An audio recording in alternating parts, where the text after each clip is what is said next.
Kisah Nabi Nuh alaihi salam. Setelah beberapa tahun dari kematian Nabi Adam, bunga-bunga berguguran di sekitar kuburannya dan pohon-pohon dan batu-batuan tampak tidak bergairah. Banyak hal berubah di muka bumi. Dan sesuai dengan hukum umum, terjadilah kealpaan terhadap wasiat Nabi Adam. Kesalahan yang dahulu kembali terulang. Kesalahan dalam bentuk kelupaan, meskipun kali ini terulang secara berbeda. Sebelum lahirnya kaum Nabi Nuh, telah hidup 5 orang saleh dari kakek-kakek kaum Nabi Nuh. Mereka hidup selama beberapa zaman kemudian mereka mati. Nama-nama mereka adalah Wed, Suwa, Yakhuts, Yahuk dan Nasar. Setelah kematian mereka, orang-orang membuat patung-patung dari mereka, dalam rangka menghormati mereka dan sebagai peringatan terhadap mereka. Kemudian berlalulah waktu, lalu orang-orang yang memahat patung itu mati. Lalu datanglah anak-anak mereka, kemudian anak-anak itu mati, dan datanglah cucu-cucu mereka. Kemudian timbullah berbagai dongeng dan hurafat yang membelenggu akal manusia di mana disebutkan bahwa patung-patung itu memiliki kekuatan khusus. Disinilah iblis memanfaatkan kesempatan, dan ia membisikkan kepada manusia bahwa berhala-berhala tersebut adalah Tuhan yang dapat mendatangkan manfaat dan menolak bahaya sehingga akhirnya manusia menyembah berhala-berhala itu. Kami tidak mengetahui sumber yang terpercaya berkenaan dengan bagaimana bentuk kehidupan ketika penyembahan terhadap berhala dimulai di bumi, namun kami mengetahui hukum umum yang tidak pernah berubah ketika manusia mulai cenderung kepada syirik. Dalam situasi seperti itu, kejahatan akan memenuhi bumi dan akal manusia akan kalah, serta akan meningkatnya kezaliman dan banyaknya orang-orang yang teraniaya. Yang kaya semakin kaya dan yang miskin semakin miskin. Alhasil, kehidupan manusia semuanya akan berubah menjadi neraka jahim. Situasi demikian ini pasti terjadi ketika manusia menyembah selain Allah SWT, baik yang disembah itu berhala dari batu, anak sapi dari emas, penguasa dari manusia, sistem dari berbagai sistem, mazhab dari berbagai mazhab, atau kuburan seorang wali. Sebab satu-satunya yang menjamin persamaan di antara manusia adalah, saat mereka hanya menyembah Allah SWT dan saat Dia diakui sebagai pencipta mereka dan yang membuat undang-undang bagi mereka. Tetapi saat jaminan ini hilang lalu ada seorang yang mengklaim, atau ada sistem yang mengklaim memiliki wewenang ketuhanan maka manusia akan binasa dan akan hilanglah kebebasan mereka sepenuhnya. Penyembahan kepada selain Allah SWT bukan hanya sebagai sebuah tragedi yang dapat menghilangkan kebebasan, namun pengaruh buruknya dapat merembet ke akal manusia dan dapat mengotorinya. Sebab, Allah SWT menciptakan manusia agar dapat mengenalnya dan menjadikan akalnya sebagai permata yang bertujuan untuk memperoleh ilmu. Dan ilmu yang paling penting adalah kesadaran bahwa Allah SWT semata sebagai pencipta, dan selainnya adalah makhluk. Ini adalah poin penting dan dasar pertama yang harus ada sehingga manusia sukses sebagai khalifah di muka bumi. Ketika akal manusia kehilangan potensinya dan berpaling ke selain Allah SWT maka manusia akan tertimpa kesalahan. Terkadang seseorang mengalami kemajuan secara materi karena ia berhasil melalui jalan-jalan kemajuan, meskipun ia tidak beriman kepada Allah SWT, namun kemajuan materi ini yang tidak disertai dengan pengenalan kepada Allah SWT akan menjadi siksa yang lebih keras daripada siksaan apapun, karena ia pada akhirnya akan menghancurkan manusia itu sendiri. Ketika manusia menyembah selain Allah SWT maka akan meningkatlah penderitaan kehidupan dan kefakiran manusia. Terdapat hubungan kuat antara kehinaan manusia dan kefakiran mereka, serta tidak berimannya mereka kepada Allah. Allah SWT berfirman, seandainya penduduk negeri-negeri beriman dan bertakwa, pastilah kami akan melimpahkan kepada mereka berkah dari langit dan bumi. Qs. Al-A'raf, 96. Demikianlah, bahwa kufur kepada Allah SWT atau syirik kepadanya akan menyebabkan hilangnya kebebasan dan hancurnya akal serta meningkatnya kefakiran, serta kosongnya kehidupan dari tujuan yang mulia. Dalam situasi seperti ini, Allah SWT mengutus Nuh untuk membawa ajarannya kepada kaumnya. Nabi Nuh adalah seorang hamba yang akalnya tidak terpengaruh oleh polusi kolektif, yang menyembah selain Allah SWT. Allah SWT memilih hambanya Nuh dan mengutusnya di tengah-tengah kaumnya. Nuh membuat revolusi pemikiran. Ia berada di puncak kemuliaan dan kecerdasan. Ia merupakan manusia terbesar di zamannya.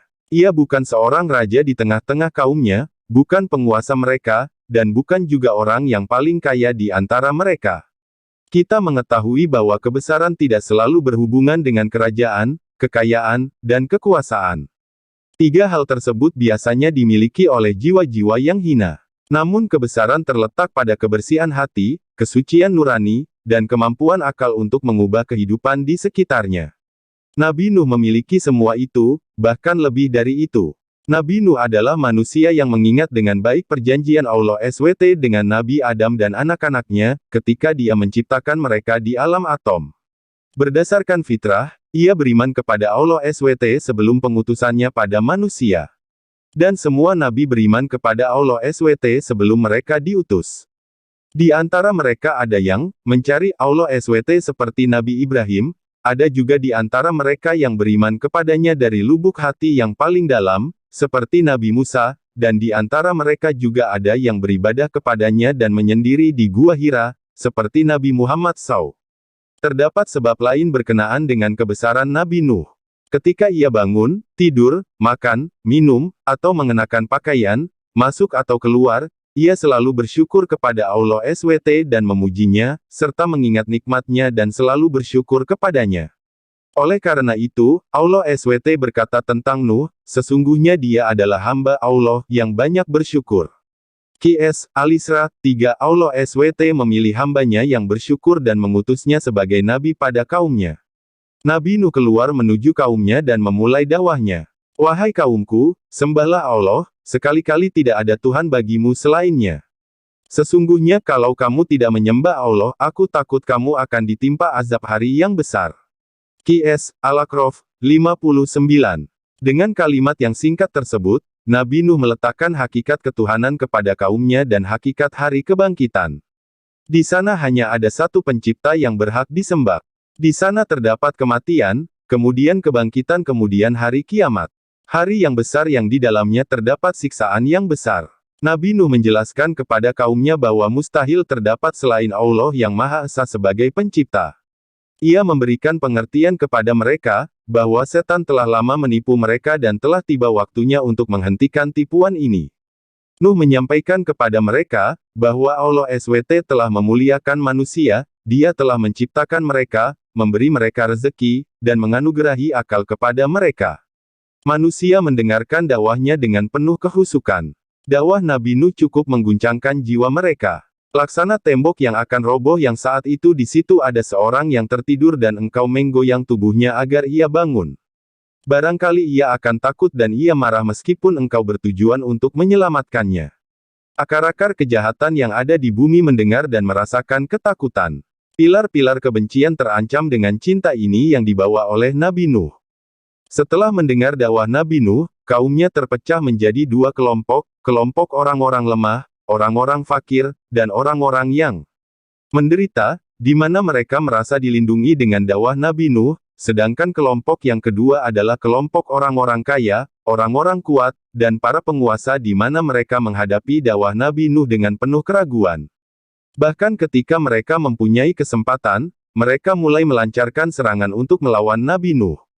Mula-mula mereka menuduh bahwa Nabi Nuh adalah manusia biasa seperti mereka. Maka berkatalah pemimpin-pemimpin yang kafir dari kaumnya, kami tidak melihat kamu, melainkan sebagai seorang manusia biasa seperti kami. Qs. Hud 27 dalam tafsir Al-Quturbi disebutkan, masyarakat yang menentang dakwahnya adalah para pembesar dari kaumnya. Mereka dikatakan al-mala, karena mereka seringkali berkata. Misalnya mereka berkata kepada Nabi Nuh, wahai Nuh, engkau adalah manusia biasa.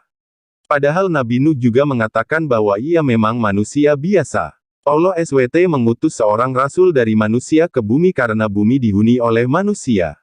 Seandainya bumi dihuni oleh para malaikat niscaya Allah SWT mengutus seorang rasul dari malaikat.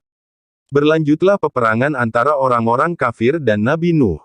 Mula-mula, rezim penguasa menganggap bahwa dakwah Nabi Nuh akan mati dengan sendirinya, namun ketika mereka melihat bahwa dakwahnya menarik perhatian orang-orang fakir, orang-orang lemah, dan pekerja-pekerja sederhana, mereka mulai menyerang Nabi Nuh dari sisi ini. Mereka menyerangnya melalui pengikutnya dan mereka berkata kepadanya, tiada yang mengikutimu selain orang-orang fakir dan orang-orang lemah serta orang-orang hina. Allah SWT berfirman, dan sesungguhnya kami telah mengutus Nuh kepada kaumnya, dia berkata, sesungguhnya aku adalah pemberi peringatan yang nyata bagi kamu, agar kamu tidak menyembah selain Allah.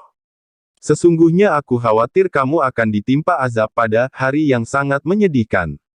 Maka berkatalah pemimpin-pemimpin yang kafir dari kaumnya, kami tidak melihat kamu, melainkan sebagai seorang manusia biasa seperti kami, dan kami tidak melihat orang-orang yang mengikutimu, melainkan orang-orang yang hina dina di antara kami yang lekas percaya saja, dan kami tidak melihat kamu memiliki sesuatu kelebihan apapun atas kami, bahkan kami yakin bahwa kamu adalah orang-orang yang berdusta.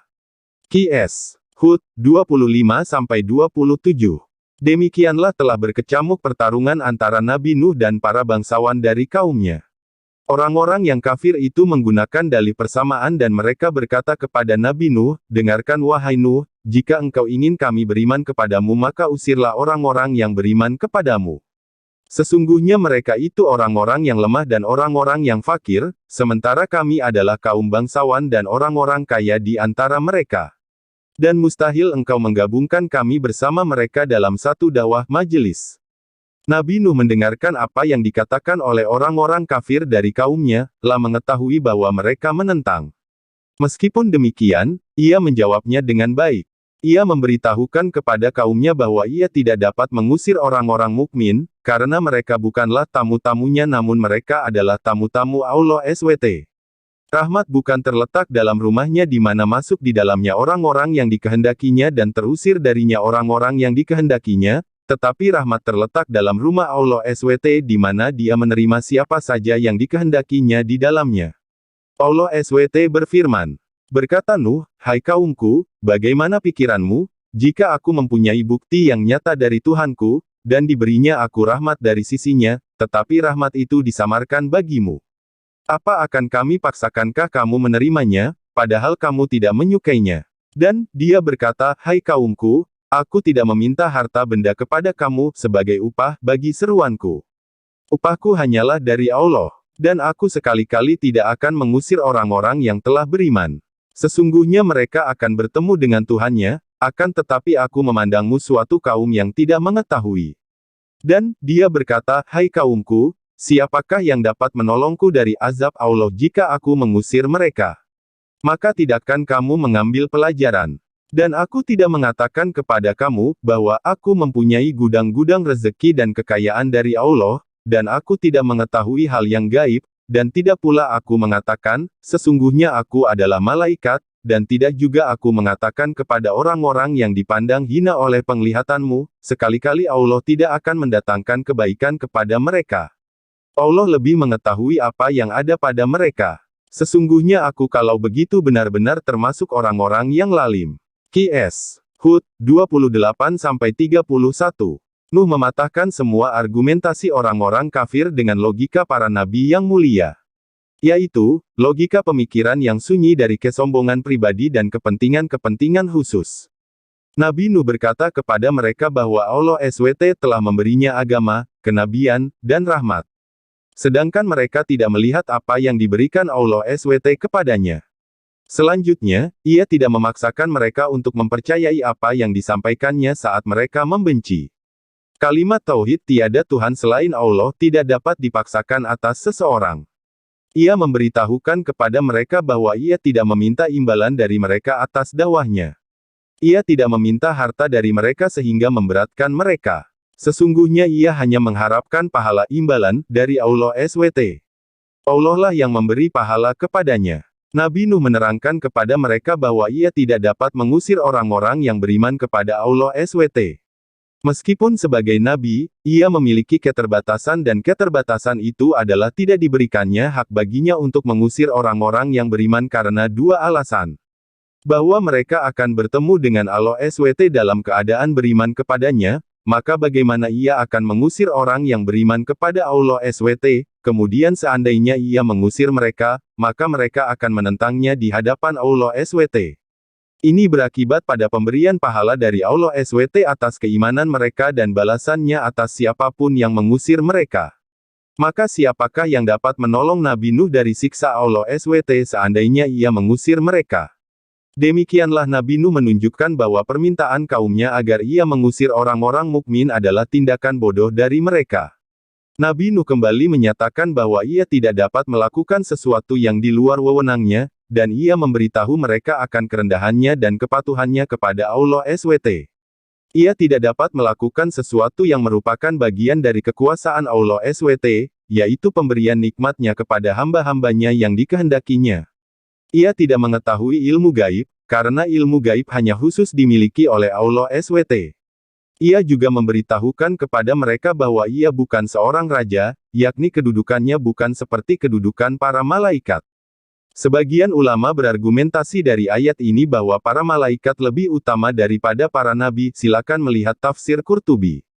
Nabi Nuh berkata kepada mereka, sesungguhnya orang-orang yang kalian pandang sebelah mata, dan kalian hina dari orang-orang mukmin yang kalian remehkan itu, sesungguhnya pahala mereka itu tidak sirna dan tidak berkurang dengan adanya penghinaan kalian terhadap mereka. Sungguh Allah SWT lebih tahu terhadap apa yang ada dalam diri mereka. Dialah yang membalas amal mereka. Sungguh aku telah menganiaya diriku sendiri seandainya aku mengatakan bahwa Allah tidak memberikan kebaikan kepada mereka. Kemudian rezim penguasa mulai bosan dengan debat ini yang disampaikan oleh Nabi Nuh. Allah SWT menceritakan sikap mereka terhadap Nabi Nuh dalam firman-Nya. Mereka berkata, "Hai Nuh, sesungguhnya kamu telah berbantah dengan kami, dan kamu telah memperpanjang bantahanmu terhadap kami, maka datangkanlah kepada kami azab yang kamu ancamkan kepada kami, jika kamu termasuk orang-orang yang benar."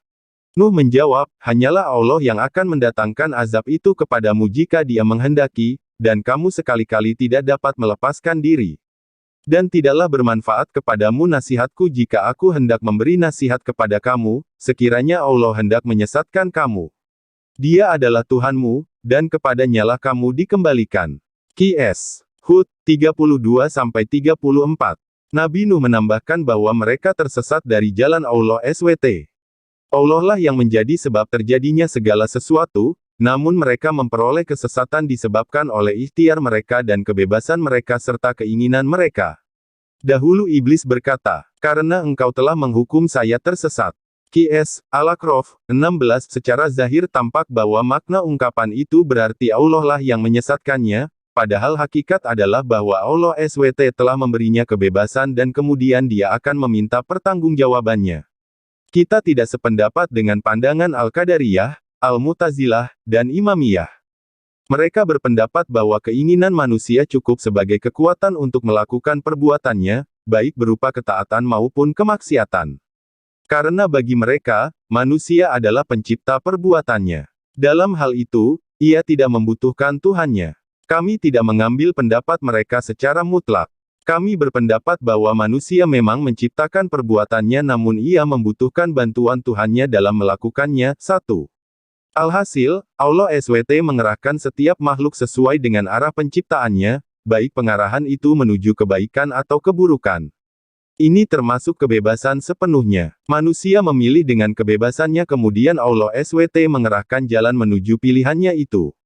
Iblis memilih jalan kesesatan maka Allah SWT mengerahkan jalan kesesatan itu padanya, sedangkan orang-orang kafir dari kaum Nabi Nuh memilih jalan yang sama maka Allah pun mengerahkan jalan itu pada mereka. Peperangan pun berlanjut, dan perdebatan antara orang-orang kafir dan Nabi Nuh semakin melebar, sehingga ketika argumentasi-argumentasi mereka terpatahkan dan mereka tidak dapat mengatakan sesuatu yang pantas, mereka mulai keluar dari batas-batas adab dan berani mengejek Nabi Allah. Pemuka-pemuka dari kaumnya berkata, sesungguhnya kami memandang kamu berada dalam kesesatan yang nyata. Qs. Al-A'raf, 60. Nabi Nuh menjawab dengan menggunakan sopan santun para nabi yang agung. Nuh menjawab, hai kaumku, tak ada padaku kesesatan sedikit pun tetapi aku adalah utusan dari Tuhan semesta alam. Aku sampaikan kepadamu amanat-amanat Tuhanku dan aku memberi nasihat kepadamu, dan aku mengetahui dari Allah apa yang tidak kamu ketahui. Qs. Al-A'raf, 61-62. Nabi Nuh tetap melanjutkan dakwah di tengah-tengah kaumnya, waktu demi waktu, hari demi hari, dan tahun demi tahun. Berlalulah masa yang panjang itu, namun Nabi Nuh tetap mengajak kaumnya. Nabi Nuh berdakwah kepada mereka siang malam, dengan sembunyi-sembunyi dan terang-terangan, bahkan ia pun memberikan contoh-contoh pada mereka. Ia menjelaskan kepada mereka tanda-tanda kebesaran Allah SWT dan kekuasaannya di dunia. Namun setiap kali ia mengajak mereka untuk menyembah Allah SWT, mereka lari darinya, dan setiap kali ia mengajak mereka agar Allah SWT mengampuni mereka, mereka meletakkan jari-jari mereka di telinga-telinga mereka dan mereka menampakkan kesombongan di depan kebenaran. Allah SWT menceritakan apa yang dialami oleh Nabi Nuh dalam firman-Nya. Nuh berkata, "Ya Tuhanku, sesungguhnya aku telah menyeru kaumku malam dan siang, maka seruanku itu hanyalah menambah mereka lari dari kebenaran. Dan sesungguhnya setiap kali aku menyeru mereka agar engkau mengampuni mereka, mereka memasukkan anak jari mereka ke dalam telinganya dan menutupkan bajunya ke mukanya, dan mereka tetap mengingkari, dan menyombongkan diri dengan keterlaluan. Kemudian sesungguhnya aku telah menyeru mereka dengan cara yang terang-terangan, kemudian aku menyeru mereka lagi dengan terang-terangan dan dengan diam-diam, maka aku katakan kepada mereka, mohonlah ampun kepada Tuhanmu. Sesungguhnya Dia adalah Maha Pengampun. Dia akan mengirimkan hujan kepadamu dengan lebat, dan membanyakkan harta dan anak-anakmu, dan mengadakan untukmu kebun-kebun dan mengadakan pula di dalamnya untukmu sungai-sungai." Qs. Nuh, 5-12. Namun apa jawaban kaumnya?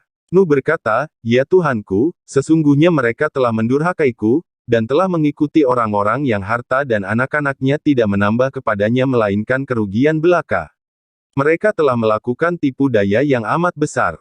Dan mereka berkata, janganlah sekali-kali kamu meninggalkan penyembahan Tuhan-Tuhan kamu dan jangan pula sekali-kali meninggalkan penyembahan Wet, Suwa, Yakhuts, Yau, dan Nasar. Dan sesudahnya mereka telah menyesatkan kebanyakan manusia, dan janganlah engkau tambahkan bagi orang-orang lalim itu selain kesesatan." Qs. Nuh, 21-24. Nuh tetap melanjutkan dakwah di tengah-tengah kaumnya selama 950 tahun. Allah SWT berfirman, "Dan sesungguhnya kami telah mengutus Nuh kepada kaumnya, maka ia tinggal di antara mereka 1000 tahun kurang 50 tahun. Qs. Ankabut, 14. Sayangnya, jumlah kaum mukmin tidak bertambah sedangkan jumlah kaum kafir justru bertambah. Nabi Nuh sangat sedih namun ia tidak sampai kehilangan harapan, telah senantiasa mengajak kaumnya dan berdebat dengan mereka. Namun kaumnya selalu menghadapinya dengan kesombongan, kekufuran, dan penentangan. Nabi Nuh sangat bersedih terhadap kaumnya namun ia tidak sampai berputus asa, telah tetap menjaga harapan selama 950 tahun. Tampak bahwa usia manusia sebelum datangnya topan cukup panjang. Dan barangkali usia panjang bagi Nabi Nuh merupakan mukjizat khusus baginya. Datanglah hari di mana Allah SWT mewahyukan kepada Nabi Nuh bahwa orang-orang yang beriman dari kaumnya tidak akan bertambah lagi. Allah SWT mewahyukan kepadanya agar ia tidak bersedih atas tindakan mereka. Maka pada saat itu, Nabi Nuh berdoa agar orang-orang kafir dihancurkan, lah berkata, "Ya Tuhanku, janganlah engkau biarkan seorang pun di antara orang-orang kafir itu tinggal di atas bumi." Qs. Nuh, 26. Nabi Nuh membenarkan doanya dengan alasan, "Sesungguhnya jika engkau biarkan mereka tinggal, niscaya mereka akan menyesatkan hamba-hambamu, dan mereka tidak akan melahirkan selain anak yang berbuat maksiat dan kafir." Qs. Nuh, 27. Allah SWT berfirman dalam surah Hud, "Dan diwahyukan kepada Nuh, bahwasannya sekali-kali tidak akan beriman di antara kaummu, kecuali orang-orang yang telah beriman saja, karena itu janganlah kamu bersedih hati tentang apa yang selalu mereka kerjakan. Dan buatlah bahtera itu dengan pengawasan dan petunjuk wahyu kami, dan janganlah kamu bicarakan dengan aku tentang orang-orang yang lalim itu. Sesungguhnya mereka itu akan ditenggelamkan." Qs. Hud, 36-37. Kemudian Allah SWT menetapkan hukumnya atas orang-orang kafir, yaitu datangnya angin topan. Allah SWT memberitahu Nuh, bahwa ia akan membuat perahu ini dengan pengawasan kami dan wahyu kami, yakni dengan ilmu Allah SWT dan pengajarannya, serta sesuai dengan pengarahannya dan bantuan para malaikat. Allah SWT menetapkan perintahnya kepada Nuh. "Dan janganlah kamu bicarakan dengan aku tentang orang-orang yang lalim itu. Sesungguhnya mereka itu akan ditenggelamkan." Qs. Hud, 37. Allah SWT menenggelamkan orang-orang yang lalim, apapun kedudukan mereka. Dan apapun kedekatan mereka dengan Nabi. Allah SWT melarang Nabinya untuk berdialog dengan mereka atau menengahi urusan mereka. Nabi Nuh mulai menanam pohon untuk membuat perahu darinya. Ia menunggu beberapa tahun, kemudian ia memotong apa yang ditanamnya dan mulai merakitnya. Akhirnya, jadilah perahu yang besar, yang tinggi, dan kuat. Para mufasir berbeda pendapat tentang besarnya perahu itu, bentuknya, masa pembuatannya, tempat pembuatannya dan lain-lain. Berkenaan dengan hal tersebut Fakhrur Razi berkata, ketahuilah bahwa pembahasan ini tidak menarik bagiku karena ia merupakan hal-hal yang tidak perlu diketahuinya. Saya kira mengetahui hal tersebut hanya mendatangkan manfaat yang sedikit. Mudah-mudahan Allah SWT merahmati Fakhrur Razi yang menyatakan kebenaran dengan kalimatnya itu. Kita tidak mengetahui hakikat perahu ini, kecuali apa yang telah Allah SWT ceritakan kepada kita tentang hal itu. Misalnya, kita tidak mengetahui di mana ia dibuat, berapa panjangnya atau lebarnya, dan kita secara pasti tidak mengetahui selain tempat yang ditujunya setelah ia berlabuh.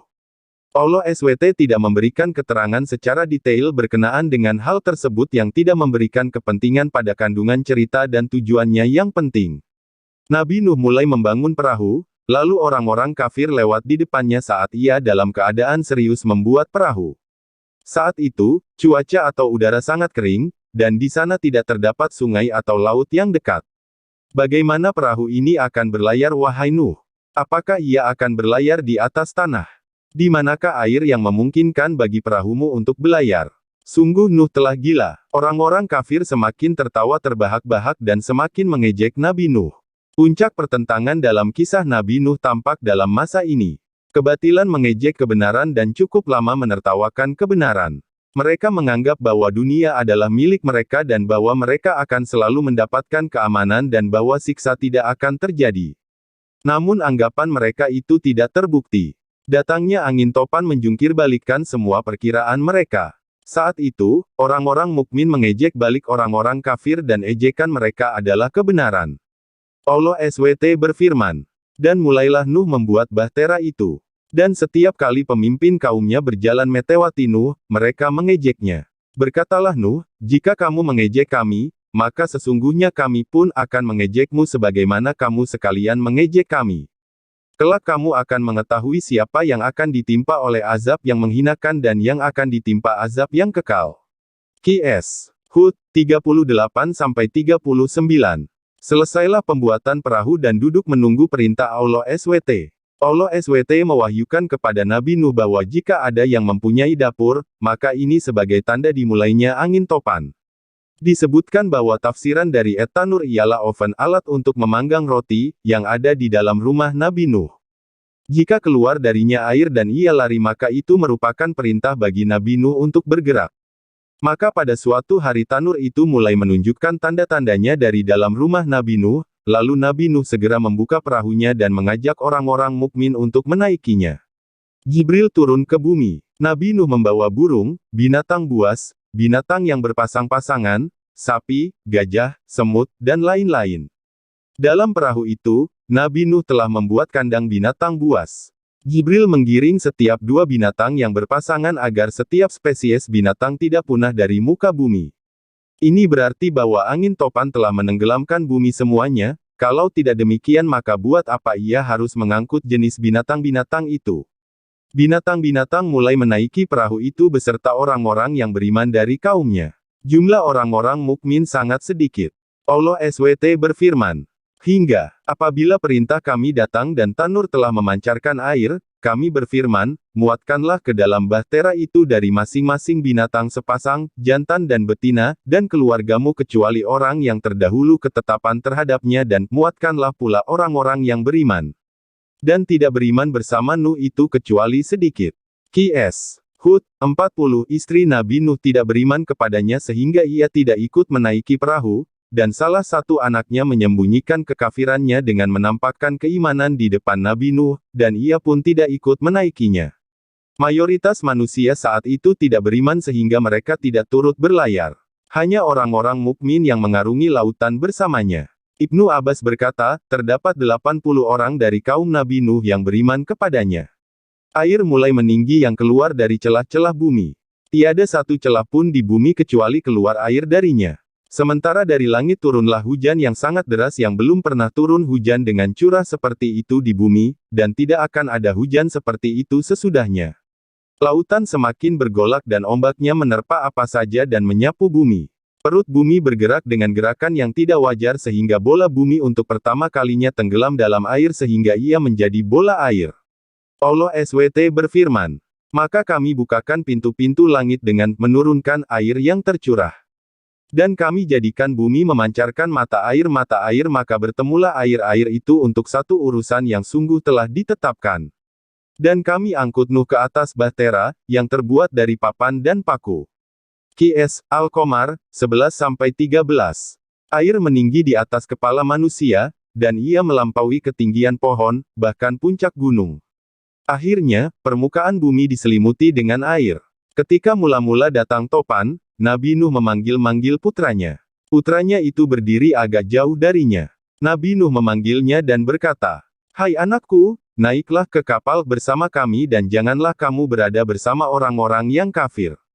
Qs. Hud, 42. Anak itu menjawab ajakan ayahnya. "Aku akan mencari perlindungan ke gunung yang dapat memeliharaku dari air bah." Qs. Hud, 43. Nabi Nuh kembali menyerunya. Tidak yang melindungi hari ini dari azab Allah selain orang yang dirahmatinya. Qs. Hud, 43. Selesailah dialog antara Nabi Nuh dan anaknya. Dan gelombang menjadi penghalang antara keduanya, maka jadilah anak itu termasuk orang-orang yang ditenggelamkan. Qs. Hud, 43. Perhatikanlah ungkapan Al-Quran Al-Karim, dan gelombang menjadi penghalang antara keduanya. Ombak tiba-tiba mengakhiri dialog mereka.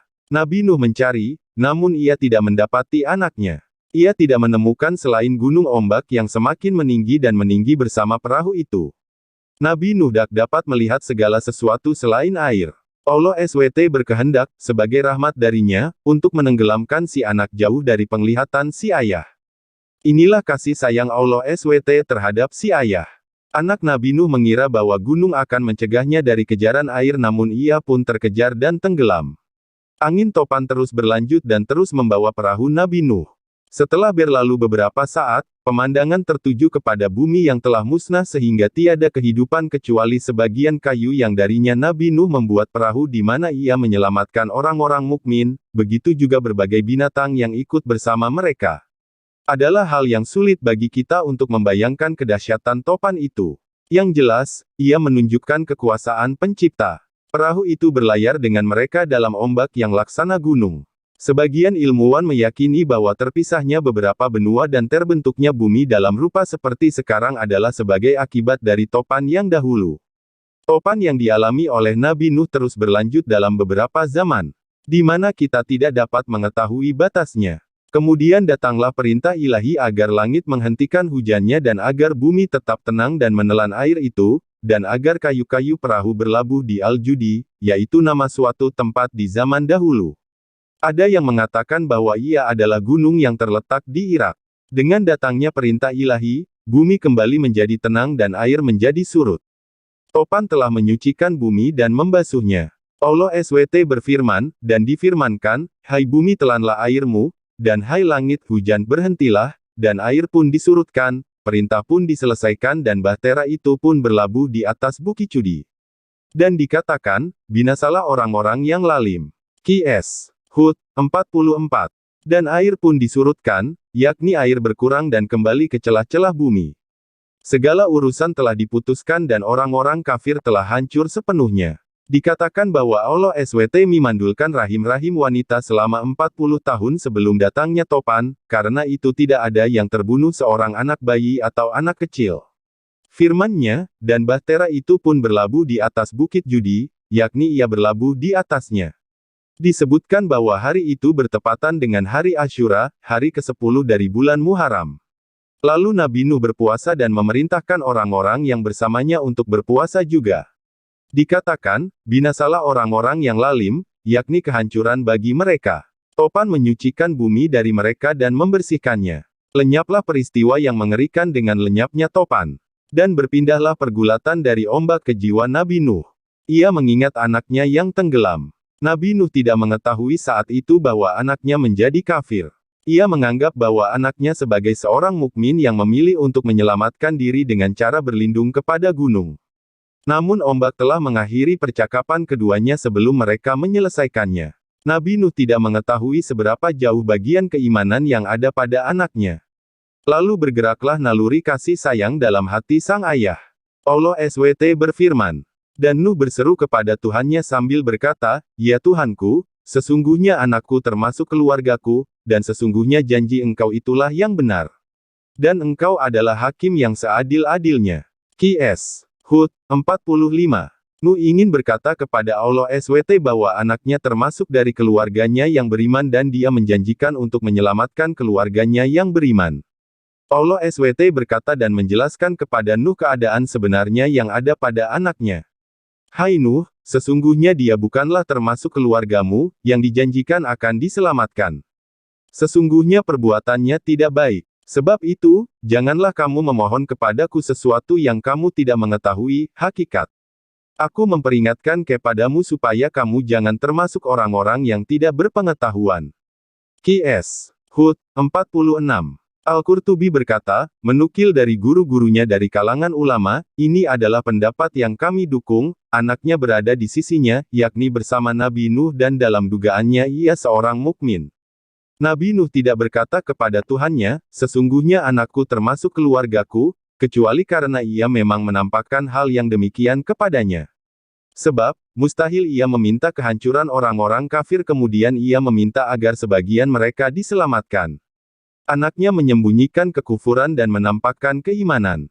Lalu Allah SWT memberitahukan kepada Nuh ilmu gaib yang khusus dimilikinya. Yakni Allah SWT memberitahunya keadaan sebenarnya dari anaknya. Allah SWT ketika menasihatinya agar jangan sampai ia menjadi orang-orang yang tidak mengerti. Dia ingin menghilangkan darinya anggapan bahwa anaknya beriman kemudian mati bersama orang-orang kafir. Di sana terdapat pelajaran penting yang terkandung dalam ayat-ayat yang mulia itu, yang menceritakan kisah Nabi Nuh bersama anaknya. Allah SWT ingin berkata kepada nabinya yang mulia bahwa anaknya bukan termasuk keluarganya karena ia tidak beriman kepada Allah SWT. Hubungan darah bukanlah hubungan hakiki di antara manusia. Anak seorang nabi adalah anaknya yang meyakini akidah, yaitu mengikuti Allah SWT dan nabi, dan bukan anaknya yang menentangnya, meskipun berasal dari sulbinya. Jika demikian seorang mukmin harus menghindar dari kekufuran. Dan di sini juga harus diteguhkan hubungan sesama akidah di antara orang-orang mukmin. Adalah tidak benar jika hubungan sesama mereka dibangun berdasarkan darah, ras, warna kulit, atau tempat tinggal. Nabi Nuh memohon ampun kepada Tuhannya dan bertaubat kepadanya. Kemudian Allah SWT merahmatinya dan memerintahkannya untuk turun dari perahu dalam keadaan dipenuhi dengan keberkahan dari Allah SWT dan penjagaannya. Nuh berkata, "Ya Tuhanku, sesungguhnya aku berlindung kepada Engkau dari memohon kepada Engkau sesuatu yang aku tiada mengetahui hakikat. Dan sekiranya Engkau tidak memberi ampun kepadaku, dan tidak menaruh belas kasihan kepadaku, niscaya aku akan termasuk orang-orang yang merugi."